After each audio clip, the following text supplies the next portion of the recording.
Selamat datang di channel Generasi New Mind.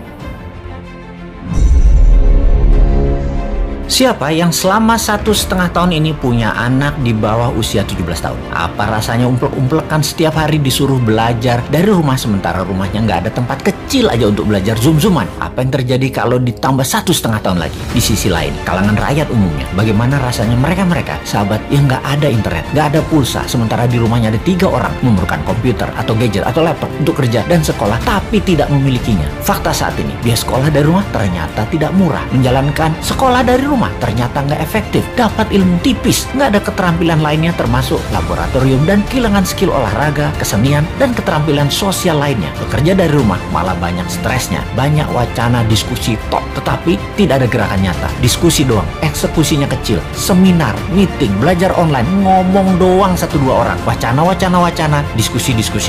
Rekening mah minus juga. Saat ini dunia bergeser jauh. Berapa lama kita akan menjadi seperti ini di bawah serangan virus? Jawabannya, kalau gini cara mengelolanya, selamanya, setidaknya sampai tahun 2025. Demikian kata WHO dan World Bank. Waduh, paling cepet 2023 awal deh, tetep aja lama. Maunya tahun 2021 ini paling lama selesai deh. Vaksin dah tuh 100% orang Indonesia. Pertanyaan lagi, apakah selesai COVID? Ya nggak tahu juga. Menurut Ngana, selesaikah COVID ketika 100% manusia Indonesia sudah divaksin? Jawabannya nggak tahu. Misalnya, manusia setelah divaksin, efeknya tingkat kematian dan fatality-nya menurun, tetapi tetap bisa kena. Dimana kalau kena ya isolasi mandiri, katakan 10 hari. Setiap hari ada 30.000 orang bergantian bergiliran. Tiap hari ada 30.000. Karena 10 hari di isoman, maka yang dikurung hari itu adalah 300.000 orang per hari yang terkurung gantian sampai 100 juta orang. Gitu ya, 2 tahun itu bisa tercapai. Bisa lebih. Serem amat ya kalau ini terjadi. Untuk mencapai 60% populasi yang benar, ya bisa 2 tahun lagi, mungkin bisa 4 tahun lagi. Kalau hal ini terjadi, maka bukan hanya ekonomi yang ambiar, tetapi keterampilan sosial anak kita, keterampilan lainnya hilang. Bisa terjadi generation gap yang parah, di mana di tahun 2045, 24 tahun lagi, mereka usianya yang sekarang 10-20 tahun itu adalah mereka menjadi tulang punggung angkatan kerja dan usaha. Mereka, bayangkan, tidak punya keterampilan yang mumpuni. Maka angkatan yang usianya 50-70 tahun di kemudian tadi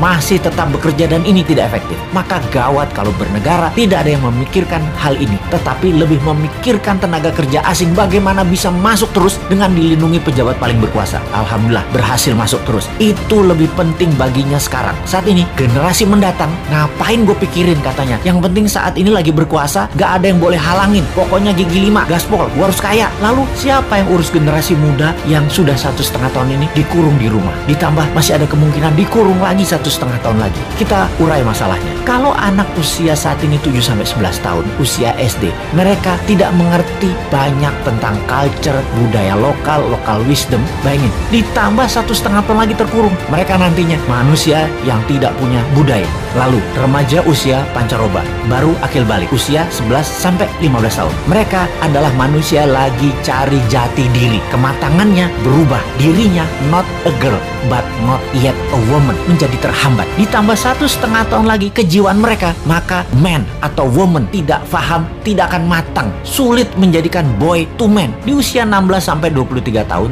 masa SMA dan kuliah, anak ini adalah masa kreatif dan puncak-puncaknya iseng dan puncak-puncaknya main di usia ini. Kesalahan-kesalahan kecil itu penting untuk modal nanti bersosialisasi di kemudian hari. Tidak banyak mereka bisa lakukan. Mereka masuk generasi yang hilang. Kalau ditambah 1,5 tahun lagi, sekolah mereka tak berketerampilan, tak ada kesempatan di laboratorium, di studio, praktek kerja, keilmuan jalanan atau street smartnya tidak ada. Hampir tidak mungkin membuat mereka berubah from man to gentleman. Ada 40% saat ini dari populasi Indonesia yang usianya saat ini 7-23 tahun. Yang 20 tahun lagi mereka merupakan tulang punggung keluarga, bangsa, negara. Jadi apa mereka ini nantinya? Ada yang mikirin pelindung nikel, mikirin. Yang pasang baliho jualan tahun 2024 itu mikirin. Yang menjabat sekarang mikirin. Kalau bosman, ada tuh bala muda walau kecil, kita berjuang.